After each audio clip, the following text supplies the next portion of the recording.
ஆண்டவராகிய இயேசு கிறிஸ்துவின் நாமத்தில் அன்பின் வாழ்த்துக்கள். அன்பானவர்களே, எப்படி இருக்கீங்க? நல்லா இருப்பீங்க நம்புறேன். நல்லா இருக்கணும். நன்றாய் இருப்பதற்காகவே இந்த வார்த்தைகள் பேசப்படுகிறது. வாழ்வழிக்கும் வாக்குத்தத்தம் என்ற இந்த நிகழ்ச்சியை நீங்க தொடர்ந்து பார்த்துட்டு வர்றதற்காக நான் ஆண்டவரை துதிக்கிறேன், ஸ்தோத்திரிக்கிறேன். அன்பிற்குரியவர்களே, கர்த்தருடைய வசனம், கர்த்தருடைய வார்த்தை எப்போதும் நம்மை உற்சாகப்படுத்துகிறது. இந்த பிரச்சனைகள் நிறைந்த இந்த உலகத்துல, பாடுகள் நிறைந்த உலகத்துல மகிழ்ச்சியாக மனரம்யமாக டிராவல் பண்றதுக்கு இந்த ஒப்பற்ற வாக்குத்தத்தங்கள் நமக்கு உதவி செய்கிறது. இந்த அருமையான நாளிலும் ஒரு குறிப்பிட்ட வசனத்தின் ஊடாக உங்களோடு கூட கர்த்தருடைய வார்த்தையை பகிர்ந்து கொள்ள நான் விரும்புகிறேன். எசேக்கியேல் தீர்க்கதரிசன புஸ்தகம் 12ஆம் அதிகாரம் 25வது வசனத்துல ஒரு சிறு பகுதி, நான் சொல்லும் வார்த்தை நிறைவேறும், இனி தாமதியாது. இந்த வார்த்தை சற்று நெகட்டிவான ஒரு வார்த்தையாக தேவனிடத்திலிருந்து வந்த ஒரு வசனம். தீர்க்கதரிசனம் மூலம் கர்த்தர் கோபத்தோடு பேசுகிற ஒரு வார்த்தை. ஆனால் இந்த வார்த்தையை நாம் பாசிட்டிவா எடுத்துக்கலாம்.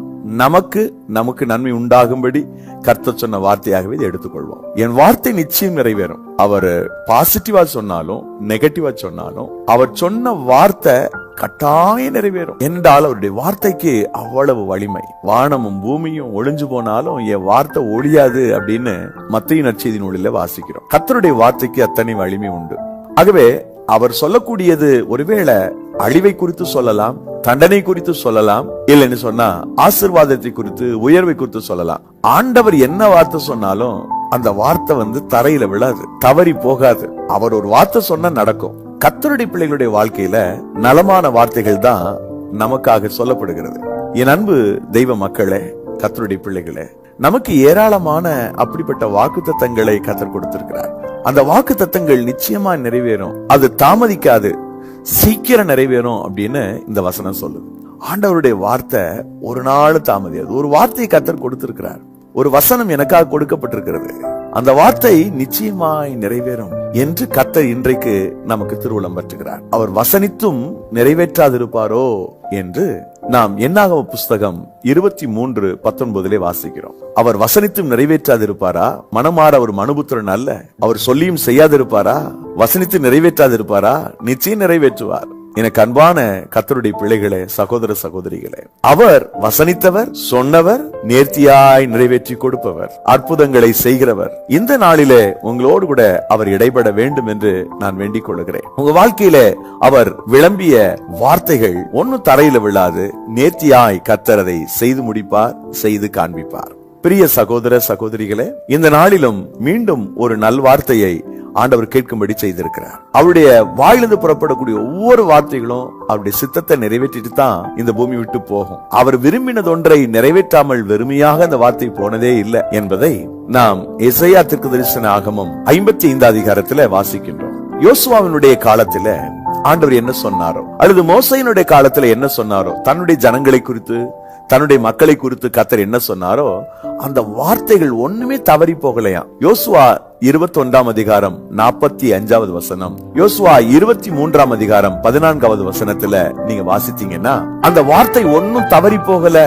அவர் சொன்ன நல்வார்த்தை அத்தனை நிறைவேறிடுச்சு என்று அங்கே நாம் பார்க்கிறோம். அந்த குறிப்பிட்ட வசனங்களிலே தேவனுடைய வார்த்தை ஒன்றும் தரையிலே விழுவதில்லை, அது தவறி போவதில்லை.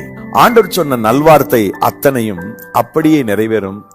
ஆம் என்றும் ஆமேன் என்றும் கர்த்தர் அந்த வார்த்தைகளை நம்முடைய வாழ்க்கையில நிறைவேற்றி கொடுக்கிறார். அன்பான சகோதர சகோதரிகளே, பெரியவர்களே, தாய்மார்களே, இந்த நாளிலே ஆண்டவர் தம்முடைய ஆசீர்வாதத்தை, தம்முடைய மேன்மையை, தம்முடைய கிருபையை நம்முடைய வாழ்க்கையில நிறைவேற்றி கொடுக்கிறார். அந்த வார்த்தை நிறைவேறும்படி தேவன் நமக்கு தயவு செய்கிறார். கிருபையினாலும் இரக்கங்களினாலும் முடிசூட்டி நம்மை காப்பாற்றி வருகிற இறை தெய்வம் இயேசு கிறிஸ்து நமது வாழ்க்கையில ஒவ்வொன்றையும் அழகாய் நேர்த்தியாய் நிறைவேற்றி கொடுக்கிறார். எப்படி?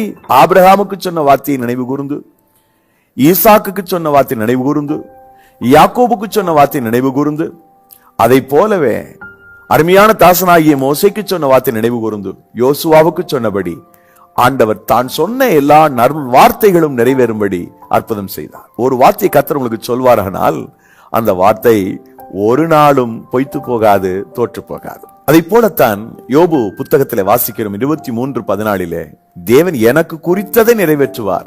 ஆண்டவர் எனக்கு என்ன குறிச்சிருக்கிறாரோ அதை அவர் நிறைவேற்றி கொடுப்பார் என்று யோபு சொல்லுகிறதை நாம் வாசிக்கின்றோம். கர்த்தர் நமக்கு குறித்திருக்கிற ஒன்று இருக்கிறது, அது ஒரு நாளும் தடைபடாது. அவர் சகலத்தையும் செய்ய வல்லவர், அவர் நேர்த்தியாய் அழகாய் அதனதின் காலத்தில மிக அற்புதமாய் நம்முடைய வாழ்க்கையில் நடத்தி கொடுப்பார். உங்களுடைய வாழ்க்கை குறித்து கர்த்தர் சொல்லி இருக்கக்கூடிய நல்வார்த்தைகள் மிக நேர்த்தியாக நம்முடைய வாழ்க்கையில நடந்து முடியும். அந்த நம்பிக்கை முதல்ல நமக்கு இருக்கணும். நாம விசுவாசிக்கிறவர், நாம் ஆராதிக்கிறவர் மிகப்பெரியவர், வாக்கு மாறாதவர். நான் கர்த்தர், நான் மாறுவதில்லை என்று சொல்லி இருக்கிறார். I am the Lord, I change not. நான் தான் கர்த்தர், நான் மாறுவதில்லை என்பது அவருடைய தீர்க்கமான வாக்கு. ஆகவே அவர் தம்முடைய வார்த்தையிலே ஒரு நாளும் மாறுவதில்லை, தம்முடைய வார்த்தையிலே ஒரு நாளும் குன்றி போவதில்லை. நிச்சயமாக நமக்கு குறித்ததை அவர் நிறைவேற்றி கொடுப்பார். நம்முடைய வாழ்க்கையில அவர் என்னெல்லாம் பிக்ஸ் பண்ணி இருக்கிறாரோ அதெல்லாம் ரொம்ப அழகா அற்புதமா நடந்து முடியும். இந்த ரகசியம் தெரிஞ்சதுனாலதான் அன்னாளுடைய கணவன் எல்கானா கர்த்தர் தம்முடைய வார்த்தையை மாத்திரம் நிறைவேற்றுவாராக என்று சொல்கிறதை நாம் 1 சாமுவேல் 1 அதிகாரம் 23வது வசனத்துல பார்க்கிறோம். தம்முடைய வார்த்தையை மாத்திரம் கர்த்தர் நிறைவேற்றுவாராக. அவருடைய வார்த்தை நிறைவேறட்டும். கர்த்தருடைய வசனம், கர்த்தருடைய வார்த்தை நிறைவேறட்டும். என் பிரிய சகோதர சகோதரிகளே, தேவனுடைய வார்த்தை நிறைவேறும்படி நாம் நம்மை விட்டுக் கொடுப்போம், நம்மை அர்ப்பணிப்போம். ஆண்டவர் மிக அழகாய் அற்புதமாய் நம்முடைய வாழ்வில பெரிய காரியத்தை கர்த்தர் செய்வார். மகத்துவமானவைகளை நம்முடைய வாழ்க்கையில கர்த்தர் நிறைவேற்றுவார். கிறிஸ்து இயேசுவினுடைய தெய்வீக அருள் பிரசன்னம் நம்முடைய வாழ்க்கையை நிரப்புவதற்கு நாம் நம்மை அர்ப்பணித்துக் கொள்வோம். அவருடைய வார்த்தை நிறைவேறுவதற்கு விட்டுக் கொடுப்போம். தேவனுடைய மக்கள், லட்சோப மக்கள் கானானுக்குள்ள பிரவேசித்த போது, பிரவேசிக்க வாய்ப்பை கர்த்தர் கொடுத்த போது அவர் சொன்ன வார்த்தை ரொம்ப முக்கியமான வார்த்தை. உங்க நீதினாலேயோ உங்களுடைய உத்தமத்தினாலேயோ நீங்க இதுல பிரவேசிக்கிறது இல்ல, நான் வாக்கு கொடுத்துட்டேன், அந்த வாக்கை நான் நிறைவேற்றணும்ன்றதுக்காக உங்களை பிரவேசிக்க விட்டுருக்கேன்னு சொல்றார். அப்படின்னா எவ்வளவு அவருடைய வார்த்தையில அவர் கவனமா இருக்கிறார் பாருங்களேன். நம்முடைய ஆண்டவர் அவர் சொல்லுகிற வார்த்தையில மிக கவனமாக இருக்கிறார். நீங்க உங்களுடைய நீதினால நம்ம வந்துட்டோம், உத்தமத்தினால வந்துட்டோம் அப்படின்னு நினைக்கிறீங்களா? இல்ல. அவர் மூதையார்களுக்கு முற்பிதாக்களுக்கு கொடுத்த வாக்கு, மோசேயினுடைய ஜெபத்தை கேட்டு கர்த்தர் கொடுத்த வாக்கு, இந்த வாக்கின்படி நான் நிறைவேற்றுவேன்னு சொன்னாரு, அதை நிறைவேற்றுவார். உள்ளபடி பார்த்தா அவர் உள்ள கானானுக்குள்ள நம்முடைய மக்களை பிரவேசிக்க விட்டுருக்க கூடாது. அவ்வளவு அநியாயம் பண்ணாங்க, முறுமுறுத்தாங்க, தேவனுக்கு ரொம்ப எழும்பினாங்க. ஆனா ஏன் கர்த்தர் பிரவேசிக்க வைத்தாருன்னு சொன்னா தம்முடைய வார்த்தையின்படி. அந்த வசனத்தை மாத்திரம் உங்களுக்கு நான் வாசிக்க விரும்புறேன். உபாகமம் 9:5. உன் நீதி நிமித்தமும் உன் இருதயத்தினுடைய உத்தமத்தின் நிமித்தமும் நீ அவர்கள் தேசத்தை சுதந்தரிக்கும்படி பிரவேசிப்பதில்லை. அந்த ஜாதிகளுடைய ஆகாமித்து நிமித்தமாகவும் ஆபிரகாம், ஈசாக்கு, யாக்கோபு என்னும் உன் பிதாக்களுக்கு கர்த்தர் ஆணையிட்டு சொன்ன வார்த்தையை நிறைவேற்றும்படியாகவும் உன் தேவனாகிய கர்த்தர் அவர்களை உனக்கு முன்பாக துரத்தி விடுகிறார். அந்த சத்துருக்கள் துரத்தப்படுவதற்கு, இவர்கள் அந்த தேசத்தை சுதந்தரிப்பதற்கான காரணம் என்ன? அங்க இருக்கக்கூடிய மக்களுடைய பாவம் தேவனுடைய சமூகத்தை வந்து எட்டியது. கூடவே ஆபிரகாம், ஈசாக்கு, யாக்கோபுக்கு கர்த்தர் ஒரு வாக்கு கொடுத்திருந்தார். அந்த வாக்கை நிறைவேற்றணும். அதனாலதான் ஆண்டவர் சத்துருக்கள் சிதறண்டு போகும்படி கர்த்தர் செய்தார். இந்த ஜனங்கள் இந்த தேசத்தை சுதந்தரிக்கும்படி கர்த்தர் அனுகிரகம் பாராட்டினார். ஆமன்பானவர்களே, அத்தனை மகத்துவம் உள்ளவர் நம்முடைய ஆண்டவர். வாக்கு கொடுத்து விட்டால் வாக்கு மாற மாட்டார். நிச்சயமாக அந்த வாக்கை நிறைவேற்றி கொடுப்பதிலே அவர் கவனமாக இருக்கிறார். தேவனுடைய வார்த்தை நம்முடைய வாழ்க்கையில் நிறைவேறுவதற்கு நாம் சில காரியங்களை கவனிக்க வேண்டும். முதலாவது, அவருடைய சத்தத்தை கேட்டு நடந்தா அவர் தம்முடைய வார்த்தையை நிறைவேற்றுவார். சகரியா புஸ்தகம் 6வது அதிகாரம் 15வது வசனத்தின் இறுதி பகுதி. நீங்கள் உங்கள் தேவனாகிய கர்த்தரின் சத்தத்தை கேட்டு நடந்தீர்களானால் இது நிறைவேறும் என்று சொல். தேவனாகிய கர்த்தருடைய சத்தத்தை கேட்டு நடந்தால் ஆண்டவர் சொன்னது நிறைவேறும். அவர் என்ன சொல்றாரு? அவருடைய சத்தத்தை கேட்போம். சவுல் தேவனுடைய மக்களை, சபையை உபத்திரப்படுத்துறதற்கு அனுமதி வாங்கி கொண்டு அவன் தமஸ்கு வீதியிலே போய் கொண்டிருந்த போது கர்த்தர் அவனை சந்தித்தார். சத்தம் மட்டும் தான் கேக்குது. ஆண்டவரே நீ யாருன்னு கேட்டப்போ, நீ துன்பப்படுத்துகிற இயேசு நானே என்று ஆண்டவர் சொன்னார். அவ்வளவுதான். அன்னைக்கு அந்த சத்தத்தை கேட்க ஆரம்பிச்சவன் தான் தேவன் என்னெல்லாம் அந்த புதிய ஏற்பாட்டு காலங்களிலே செய்யணும்னு சித்தம் வச்சிருந்தாரோ, எதெல்லாம் முன்னுரைத்தாரோ அதெல்லாம் இந்த பவுல் வழியாகவே நிறைவேறுச்சு. நிறைய காரியங்களை கர்த்தர் முன்னுரைத்திருந்தார். பழைய ஏற்பாட்டு தீர்க்கதரிசிகளுடைய அந்த ஊழிய காலங்களிலே, புதிய ஏற்பாட்டு காலத்துல, கிருபையின் காலத்துல என்னெல்லாம் நடக்கணும்னு கர்த்தர் சொல்லி எழுதி வச்சிருந்தாரோ, பதிவு செஞ்சு வச்சிருந்தாரோ, அத்தனையும் தேவனுடைய சத்தத்தை கேட்டு அந்த சித்தத்தை செய்வதற்கு அர்ப்பணித்த ஒரு மனிதனாய் இருந்த இந்த பவுலை கொண்டு கர்த்தர் காரியத்தை நிறைவேற்றி கொடுத்தார். என் அன்பு சகோதர சகோதரிகளே, இந்த நாளிலே தேவனாய் கர்த்தர் உங்களுடைய வாழ்வை ஆசீர்வதித்து உங்களை பலப்படுத்தி உங்களை உயர்த்த விரும்புகிறார். சொன்ன வார்த்தை உங்களுடைய வாழ்க்கையில் அப்படியே நிறைவேறணும்னு சொன்னா கர்த்தருடைய சத்தத்துக்கு நீங்கள் செவி கொடுங்கள். கர்த்தருடைய சத்தத்தை கேட்டு நீங்கள் வாழ பழகுங்கள். தேவன் என்ன சொல்லுகிறார் என்பதை நீங்கள் அறிந்து செயல்படணும். கர்த்தர் என்ன சொல்றாரு? அவர் என்ன பேசுறாரு அப்படின்றத நாம உணர்ந்து செயல்படணும். கர்த்தருடைய சத்தத்தை கேட்டு நடக்கிறோமா? கர்த்தருடைய சத்தத்தை கேட்டு நடக்கிற அந்த பழக்கம், அந்த அனுபவம் நமக்கு உண்டா? ஜெபிப்போம் அன்பானவர்களே. தேவனுடைய சத்தத்தை நாம் கேட்டு நடக்கும்போது ஆண்டவர் நம்ம மேல கவனம் வைக்கிறாரு. என் பிள்ளைகளோட லைஃப்ல நான் சொன்ன வார்த்தையை நிறைவேற்றணும் அப்படின்றதுல அவர் கவனமா இருக்கிறார். இன்றைக்கு நாம டிசைட் பண்ணுவோம், ஆண்டவரே உங்க சத்தத்தை கேட்கறதுக்கு நான் ரெடியா இருக்கிறேன், உதவி செய்யுங்க ஆண்டவரே என்று நீங்கள் உங்களை அர்ப்பணிங்க. கர்த்தர் உதவி செய்வார். இரண்டாவது, கர்த்தருடைய வார்த்தை நம்முடைய லைஃப்ல நிறைவேறணும்னா என்ன பண்ணணும்? அந்த சத்தத்தை கேட்பது போலவே கர்த்தருடைய வார்த்தைக்கு அவர் ஒரு வார்த்தை திட்டமா சொல்லிட்டாருன்னா அதுக்கு கீழ்ப்படியணும். கேட்பது மாத்திரம் இல்ல, அந்த கர்த்தருடைய வார்த்தைக்கு கீழ்ப்படிவது. கர்த்தருடைய சத்தத்தை கேட்பது நம்முடைய வாழ்க்கையில ஒரு பெரிய ஒரு பிளெஸிங்ஸ் தான், ஒரு ஆசீர்வாதம் தான். அத்தோடு கூட அவர் சொல்லுகிற அந்த வார்த்தை, அந்த சத்தம், அவர் சொல்லக்கூடிய அந்த வார்த்தைக்கு ஒபே பண்றது, கீழ்ப்படுகிறது.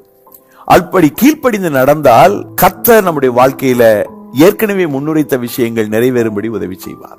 ஆதியாகம புஸ்தகம் 26வது அதிகாரம் 3வது வசனத்துல கர்த்தர் ஈசாக்கோடு பேசுகிறார். இந்த தேசத்தில் வாசம் பண்ணு, நான் உன்னோடே கூட இருந்து உன்னை ஆசீர்வதிப்பேன், நான் உனக்கும் உன் சந்ததிக்கும் இந்த தேசங்கள் யாவையும் தந்து உன் தகப்பனாகிய ஆபிரகாமுக்கு நான் இட்ட ஆணையை நிறைவேற்றுவேன். நான் நிறைவேற்றுவேன். உன்னுடைய முற்பிதாவாகிய ஆபிரகாமுக்கு நான் வார்த்தை சொல்லி இருக்கிறேன், அது உன் வாழ்க்கையில் நிறைவேறும் ஈசாக்கு. நான் சொன்ன இந்த வார்த்தையை நீ கேட்டு நடந்தால் உடனே அவன் கீழ்ப்படிஞ்சான்.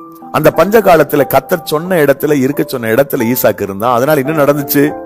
ஈசாக்கு விதைத்தான், அவனுக்கு 100 மடங்கு பலன் கிடைத்தது. அவனை ஐஸ்வர்யவனாக கர்த்தர் மாற்றினார், பெரியவனாக கருதப்பட்டான். சத்துருக்கள் பொறாமைப்படக்கூடிய அளவிற்கு அவன் ஆசீர்வதிக்கப்பட்டான். பல்வேறு நிலைகளிலே சத்துருக்கள் அவனுக்கு விரோதமாக எழும்பி துறவுகளை தூத்து போட்ட போதிலும் ரகபோத் என்ற துறவை ஆண்டவர் கொடுத்து அவனை நிமிர்ந்து நிற்க பண்ணினார். அது மாத்திரமல்ல, சத்துருக்களிடத்தில் சமாதானமாகும்படி செய்தார். கர்த்தருடைய அந்த சத்தத்தை கேட்பது ஒரு பக்கம், அந்த சத்தத்துக்கு அல்லது அந்த வார்த்தைக்கு கீழ்ப்படிந்து நடக்கும் பொழுது அவர் சொல்லிய அத்தனை வார்த்தைகளும் ரொம்ப அழகா, ரொம்ப அற்புதமா நம்முடைய லைஃப்ல, நம்முடைய வாழ்க்கையில நிறைவேறி முடிகிறது. அன்பு தேவனுடைய பிள்ளைகளே, கர்த்தருடைய அந்த வார்த்தைக்கு கீழ்ப்படுகிறோமா? ஆபிரகாம் அப்படித்தானே, தான் போகிற இடம் இன்னதென்று தெரியாமல் புறப்பட்டு போனார். கர்த்தர் சொல்லிட்டாரு, அவர் சொல்லிட்டாரு, நம்ம கீழ்ப்படியணும்னு சொல்லி எபிரேயர் 11:8 நான் வாசிக்கிறோம். தான் போகிற இடம் இன்னதென்று தெரியாமல் ஆபிரகாம் புறப்பட்டு போனார்.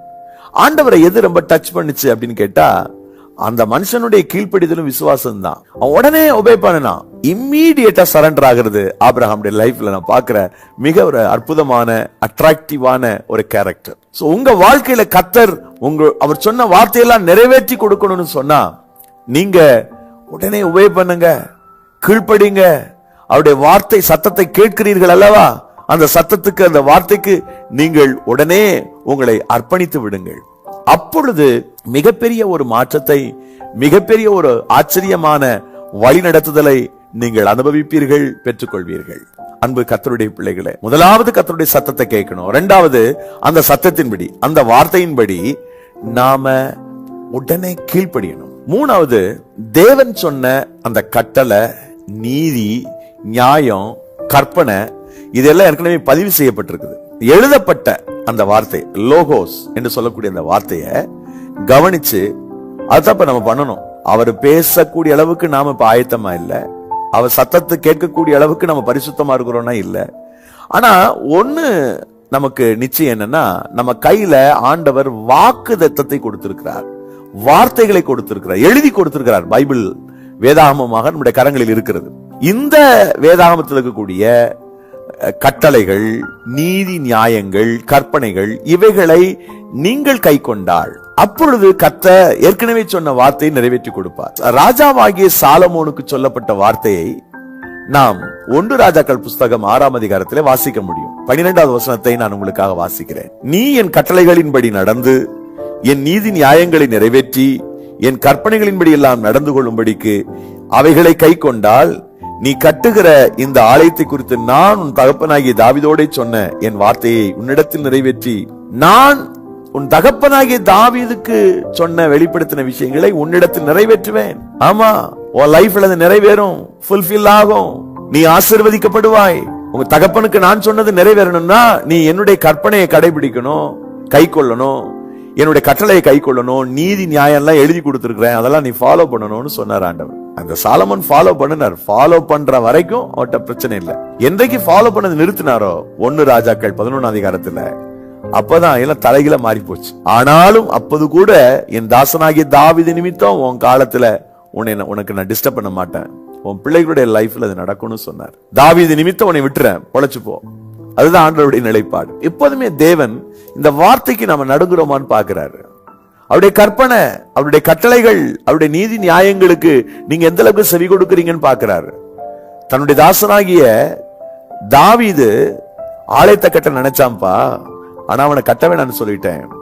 அவன் நான் சொல்ல, உன்னுடைய கற்பப்பிறப்பா இருக்கக்கூடிய உன் மகன் இதை கட்டுவான், நடக்கும் அப்படின்னு என் தாசன்ட்டு சொல்லிட்டேன். அது நிறைவேறணும்னா நீ என்னுடைய கற்பனையை கடைபிடிக்கணும், என் கட்டளையை கடைபிடிக்கணும், நீதி நியாயத்தின்படி நடக்கணும். அப்படி செய்தா உன்னுடைய லைஃப்ல உன் தகப்பனாகிய தாவீதுக்கு நான் சொன்ன அந்த வார்த்தை உன் லைஃப்ல நிறைவேறும், இல்லன்னா அது நிறைவேறாது. ரொம்ப பர்ஃபெக்டா இருந்தான் Solomon. he was so perfect. அவன் மிக உண்மையாய் நடந்து கொண்டான். ஆலயத்தை கட்டுகிற போதெல்லாம் அவன் ஜெபிக்கிற ஜெபமே ஒரு நீளமான ஒரு ஜெபம். that was lengthy one. நீளமான ஒரு ஜெபம், கருத்தாய் ஜெபிக்கிறான் முழங்கால் படிட்டு. ஒரு கிங் தேசத்துக்காக, மக்களுக்காக ஒன்னொன்னையும் பாயிண்ட் அவுட் பண்ணி ரொம்ப அழகாய் ஜெபிக்கிற ஜெபத்தை நாம 1 ராஜாக்கள் புத்தகம் 8 அதிகாரத்துல வாசிக்க முடியும். அவ்வளவு நேர்த்தியாய் ஜெபித்தான். ஆனால் நாட்கள் செல்ல செல்ல செல்ல செல்ல அவனுடைய மனசுல தேவனுக்கு கொடுக்க வேண்டிய நேரம், இம்பார்ட்டன்ஸ் கொடுக்க முடியல. அவன் மிகவும் பின்தங்கி போனா. தேவனுக்கு விருப்பமில்லா விக்கிரகாராதனைகளை செய்ய தோங்கிறத நாம 1 கிங் சாப்டர் 11 நம்ம பார்க்க முடியும். அதன் பிறகுதான் அவனுக்கு விரோதிகள் வர்றதெல்லாம் நம்ம வாசிப்போம். எனக்கு அன்பான கர்த்தருடைய பிள்ளைகளே, எழுதப்பட்டு கர்த்தருடைய கரங்களிலே கொடுத்திருக்கிற இந்த நீதி நியாயங்களை, கற்பனைகளை, கட்டளைகளை நீங்க கடைபிடிக்கிறீங்களா? இந்த வார்த்தைகளுக்கு முன்னாடி நடுக்கத்தோடு இருக்கீங்களா? ட்ரம்பிளிங், அந்த ஃபியர் நமக்கு இருக்குதா? இதெல்லாம் மேல இருந்து ஒருத்தர் பார்த்துட்டே இருக்கிறார். பரலோகத்தின் தேவன் அதை கவனிக்கிறார். என் அன்பு சகோதர சகோதரிகளே, நம்முடைய தேவனாகிய கர்த்தர் நம்முடைய வாழ்க்கையில், நம்முடைய ஜீவிதத்தில் நம்மோடு கூட பேசி நம்முடைய வாழ்க்கையில அவர் சொன்ன விஷயங்களை நிறைவேற்றி கொடுப்பதற்கு அவர் ஆவலாய் இருக்கிறார். ஆனா நாம ஆண்டவருடைய வசனங்களா நம்ம அலட்சியப்படுத்துறோம். அவர் வேதத்தின் மகத்துவங்களை அவர் எனக்கு எழுதி கொடுத்தார், ஆனால் நம்ம அதை அந்நிய காரியமா நினைக்கிறோம். கர்த்தருடைய வார்த்தைகளை, கர்த்தருடைய வசனங்களை நம்ம அலட்சியப்படுத்துறதுனால நிறைய பிளெஸிங்ஸ் நம்ம இழந்துட்டு இருக்கிறோம் என்றதான் ரொம்ப ரொம்ப உண்மை. முதலாவது கர்த்தருடைய சத்தத்தை நம்ம கேட்கணும். 2வது கர்த்தருடைய வார்த்தையின்படி நாம செயல்படணும். 3வது இந்த நீதி நியாயங்கள், கற்பனை, கட்டளை இது எல்லாத்தையும் நல்லா வாசிச்சு நாம நம்முடைய வாழ்க்கையில அதை கை கொள்ளணும். 4வது நம்ம பார்த்தது போல நீதி நியாயத்தை செய்யணும்னு பார்த்தோம்ல, அதை செஞ்சா மாத்திரம் போதாது, அதை காத்து நடக்கணும் அப்படின்னு ஒரு வசனம் இருக்கு. இது யாருக்கு சொன்ன வார்த்தைன்னா ஆபிரகாமை சம்பந்தப்படுத்தி கர்த்தர் பேசின வார்த்தை.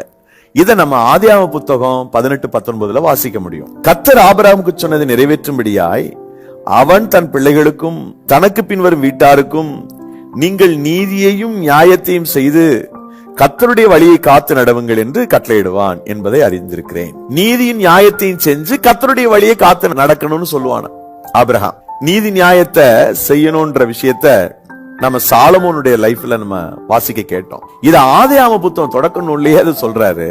நீதி நியாயத்தை செய்தா மாத்திரம் போதாது, அவருடைய வழியை காத்து நடக்கணும்.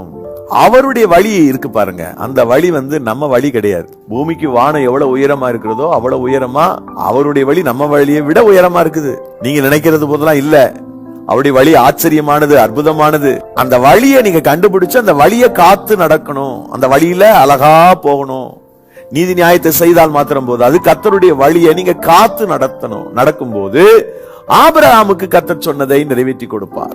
ஆபிரகாமுக்கு கர்த்தர் என்ன வெளிப்படுத்தினாரோ, என்ன சொல்லி கொடுத்தாரோ அது ரொம்ப அழகா நிறைவேறி முடியும்.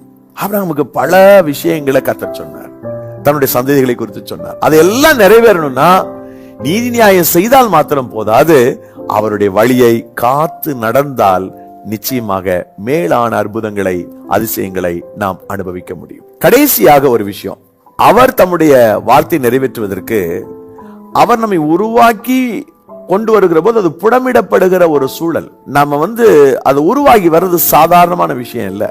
ஒரு மண்பாண்டத்தை எடுத்துட்டீங்கன்னா அது குயவனுடைய கையில ரொம்ப அழகா உருவாக்கி மேல வந்து, குயவன் முதலாவது மண்ணை கொண்டு வந்து அதுல இருக்கக்கூடிய தூசி துகள் எல்லாம் எடுத்துட்டு தண்ணியை ஊற்றி அதை மிதித்து, கல் ஏதாவது இருந்தா முள் ஏதாவது இருந்தா எல்லாத்தையும் எடுத்துட்டு சுத்தப்படுத்தி களிமண்ணாக்கி அதை தன்னுடைய நினைவிலே ஒரு வரைபடம் வைத்திருப்பான். இப்படித்தான் உருவாக்கணும். களிமண்ணுக்கு தெரியாது. அந்த களிமண்ணை கொண்டு வந்து வைத்து அதை தன்னுடைய கையிலே லாபகமாக அப்படியே சுற்றி அதை உருவாக்கி கொண்டே வருவான். அது அழகாய் ஒரு பாத்திரமை உருவான பிறகு அதை வெயில காய வைத்து அதை கொண்டு போய் உலைக்களத்திலே வைப்பான். தீ மூட்டி அந்த களிமண்ணை சுடுவான். அதன் பிறகுதான் அது ஒரு பாத்திரமாக வருகிறது. ஒரு மனிதனை கர்த்தர் உருவாக்கி அவனுடைய லைஃப்ல அவர் சொன்னது நிறைவேறுவதற்கு அவன் அந்த புடமிடப்படக்கூடிய, அதாவது உலைக்களத்தில் வைக்கக்கூடிய அந்த சூழலை, அந்த கடினமான சூழலை சகிக்கக்கூடியவனாக இருக்க வேண்டும். ரொம்ப முக்கியமான ஒரு குறிப்பு. இதுக்கு உதாரணமா யாரு சொல்லணும்? யோசேப்பு தான். 105வது சங்கீதத்துல 19-20 வசனங்கள். கர்த்தர் சொன்ன வார்த்தை நிறைவேறும் அளவும் அவருடைய வசனம் அவனை புடமிட்டது. ராஜா ஆள் அனுப்பி அவனை கட்டவிழ்க்க சொன்னான். ஜனங்களின் அதிபதி அவனை விடுதலை பண்ணினான். கர்த்தர் சொன்ன வார்த்தை நிறைவேறும் அளவும் கர்த்தருடைய வசனம் அவனை புடமிட்டது. புடமிடப்பட்டான். அந்த புடமிடப்படுவதை நம்ம சகிச்சோம்னு சொன்னா, புடமிடப்பட்டதை சகிச்சு கடந்து போயிட்டோம்னு சொன்னா, நாம நிச்சயமா வெற்றி பெற முடியும். நிச்சயமா நம்ம ஆசீர்வதிக்கப்படுவோம். நிச்சயமா கர்த்தர் நம்முடைய லைஃப்ல என்னெல்லாம் சொன்னாரோ அதெல்லாம் நிறைவேறும். இந்த யோசேப்புக்கு சின்ன வயசுல கர்த்தர் சொல்லிட்டார், நீ என்னவாக போற, எல்லாரை விட உன் தலை உயரும்பா, எல்லாருக்கும் ஜீவரட்சணை பண்ணுவ, உன் பிரதர்ஸ் எல்லாம் உன் பாதத்துக்கு வருவாங்க. இதெல்லாம் அவனுக்கு தெரியும். அவனுக்கு கர்த்தர் ரிவீல் பண்ணிட்டார். Already God revealed him. என்ன நடக்க போகுதுன்னு தெரியும். அந்த நம்பிக்கை அவனுக்கு இருந்துச்சு. ரொம்ப உண்மையா இருந்தான். He was so faithful. உண்மையா நடந்துட்டான். ஆனால் அது நிறைவேறுவதற்கு அவன் கர்த்தருடைய வசனம் தன்னை புடமிடப்படுவதற்காக காத்திருக்க வேண்டியது அவசியமாயிருந்தது. காத்திருக்க வேண்டியது அவசியமாயிருந்தது. என் அன்பு சகோதர சகோதரிகளே, காத்திருந்தான். கர்த்தருடைய வசனம் நிறைவேறியது. இப்போ கர்த்தர் இன்னைக்கு சொல்றாரு, நான் சொன்னது உங்க லைஃப்ல நிறைவேறும், நான் அறிவிச்சது உங்க லைஃப்ல நிறைவேறும், உங்க வாழ்க்கையில நான் எல்லாவற்றையும் நேர்த்தியாக நிறைவேற்றி கொடுப்பேன்னு கர்த்தர் சொல்றார். ஒரு வார்த்தை தரையில விடாது. எல்லாம் அழகாய் நிறைவேறி முடியும். கர்த்தருடைய வார்த்தை அதை சொல்லி இருக்கிறது. ஆகவே இந்த வருஷம், கடந்த வருஷம் கர்த்தர் சொன்ன வார்த்தை நிறைவேற வருத்தப்பட்டு இருக்கிற என்னுடைய அன்பு சகோதர சகோதரிகளே, உங்க வாழ்க்கையில சகலம் நிறைவேறுவதற்கு கர்த்தர் உதவி செய்வார். ஜெபம் பண்ணுவோமா? நேசிக்கிற எங்கள் பரலோக தந்தையே, ஆசீர்வாதம் உள்ள இந்த அருமையான நன்னாளுக்காக நன்றி. யாரெல்லாம் இந்த வார்த்தைகளை கேட்டுக் கொண்டிருக்கிறார்களோ, பார்த்து கொண்டிருக்கிறார்களோ, அவர்களுடைய வாழ்க்கையில நீர் திட்டம் பண்ணி குறித்து வைத்திருக்கிற ஆசீர்வாதங்கள், நீர் வாக்கு கொடுத்த அந்த வாக்கு தத்தங்கள் அப்படியே நிறைவேறட்டும் அப்பா. நீர் சொல்லியும் செய்யாதிருக்கிற மனுஷன் அல்ல, நீ தெய்வம். உடைய பிள்ளைகளுடைய வாழ்க்கையில மேன்மையானவைகளை காணும்படி தேவன் தயப்பாராட்டும். ஆசீர்வதித்து உயர்த்தும். இயேசு கிறிஸ்துவின் நாமத்தில் ஜெபிக்கிறோம் நல்ல பிதாவே.